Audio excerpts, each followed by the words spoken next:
now turn our attention to the role of European cloud providers and the contribution they can make to Europe's digital future.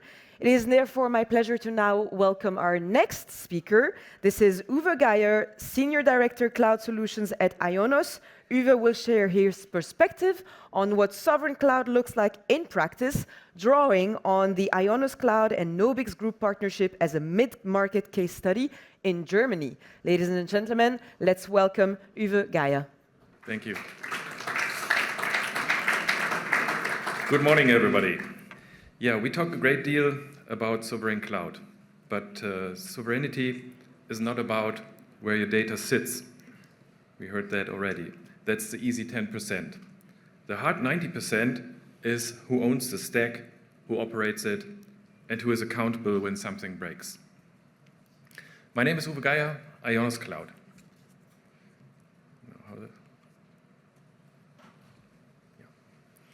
So that's the lens for the next 15 minutes.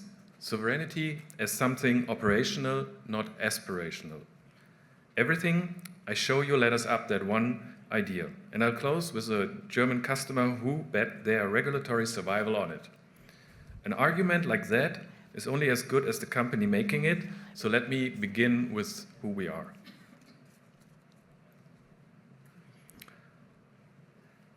Because a sovereignty claim, like I said, is only as good as the company, IONOS is the European cloud alternative. A German company under European jurisdiction running our own data centers. More than 6 million customers across cloud and web presence. Around 22 million domains, 32 data centers, over 100,000 servers. We are not a startup with a sovereign slogan. We are real infrastructure at scale, owned and operated here in Europe. Second, our partnership with VMware, now Broadcom. More than 15 years, over 150,000 customer contracts on VMware-based products. More than 1 million VMware cloud VMs created on our platform over that time. When Broadcom acquired VMware and consolidated their partner landscape, IONOS was retained. We are the leading sovereign cloud partner in Germany, and now a pinnacle partner. And why does that matter on a policy stage? Because organizations across Europe can keep running the VM estates they actually depend on, under European ownership and jurisdiction. That is continuity and sovereignty at the same time. So what did we actually build? The IONOS private cloud is a dedicated hardware VMware environment, not a slice of shared multi-tenant systems. It's turnkey, automated provisioning, scaling with mouse click, migration support funded through cloud credits, and professional services behind it. Underneath is a full VMware software-defined data center, vSphere, vSAN, NSX, with separate cluster for the management system. That separation matters. The control plane is kept apart from the customer workloads.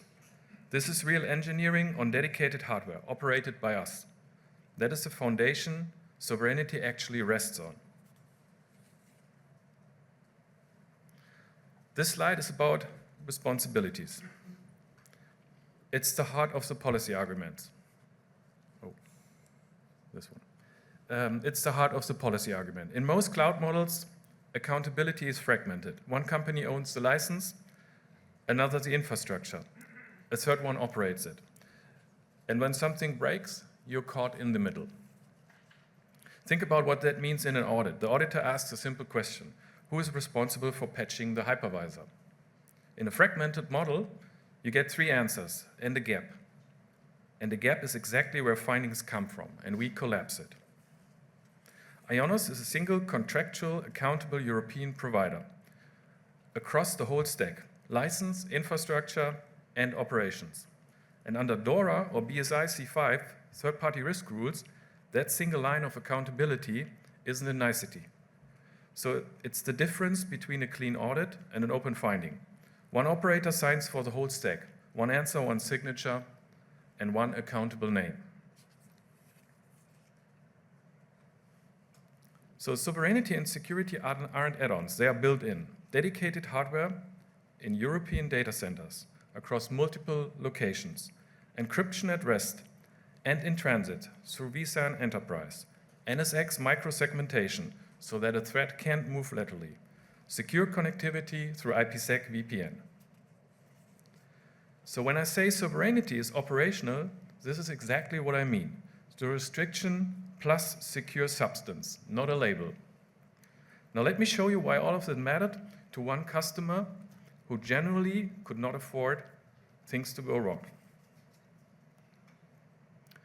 We worked with a mid-sized German company, around 200 people, in nuclear decommissioning. The handling and cleanup of sensitive nuclear material was their business. For compliance, this is about as high stakes as it gets. So where were they starting from? An aging on-premise environment. Every audit cycle meant assembling evidence by hand, screenshots, spreadsheets, sign-offs, and hoping nothing had drifted since the last time. In their sector, a finding isn't a slap on the wrist, it's a serious gap that can halt work on radioactive material and put their license to operate on risk. So the IT team was squeezed from two sides. The business needed a modern, reliable infrastructure, and the regulators demanded absolute provable compliance, data protection laws, and BSI standards. Their question was not, how do we save money? It was, how do we modernize without losing the audit trail and our license depending on it? They literally could not afford to fail an audit. The answer was a sovereign cloud architecture on IONOS private cloud on the VMware stack. vSphere for compute, vSAN for storage, and managed Kubernetes for containers. A multi-zone design backup for disaster recovery with regular restore tests. But the decisive factor wasn't technology, it was the sovereignty. Everything stays inside the EU with no exposure to the US Cloud Act. And crucially, they didn't even have to take our word for it. The platform carries ISO 27000, BSI C5 Type 1, and IT Grundschutz certifications. Exactly the evidence their auditors needed to see. On top of that, 99.95% availability SLA and dedicated German-speaking support. For critical infrastructure, downtime and language barrier are simply not acceptable. So what changed for them? They modernized without rebuilding a single application. They kept their VMware operating model. And the evidence that used to take weeks to assemble by hand now comes from the platform's own attestations. They walked into their next audit with the documentation already in their hands.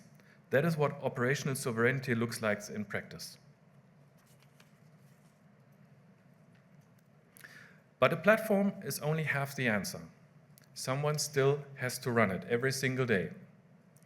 And that operational layer is where sovereignty usually gets quietly lost. You secure the infrastructure, then hand operation to whoever is the cheapest, often outside European control.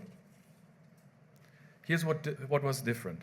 Our partner NOBIX took the managed service layer, monitoring, incident management, disaster recovery testing, cost and capacity management, under the same accountability as the platform itself. That is the real lesson for this room. Sovereignty is a full stack commitment. It only holds if the people operating the systems are accountable in Europe too, not just the data center it runs in. So where does it leave us? For that customer, the outcome was a future-ready sovereign environment. Strictest German compliance, high availability, no extra load on their small IT team. But the point I'd leave with this room is on the slide. Sovereignty isn't about where our data sits. It's the full stack. Certified infrastructure, operational expertise, and a partner ecosystem accountable under European law. which raises the question for policy. What should we actually do about it? So here's the ask.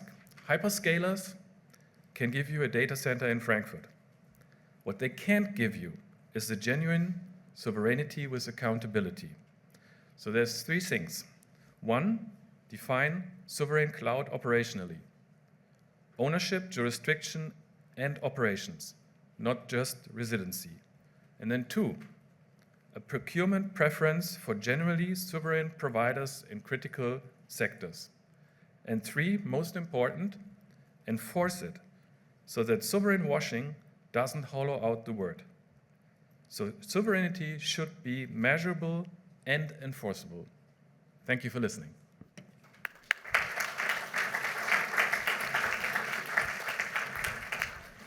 Thank you very much, Uwe, for this insightful presentation as well.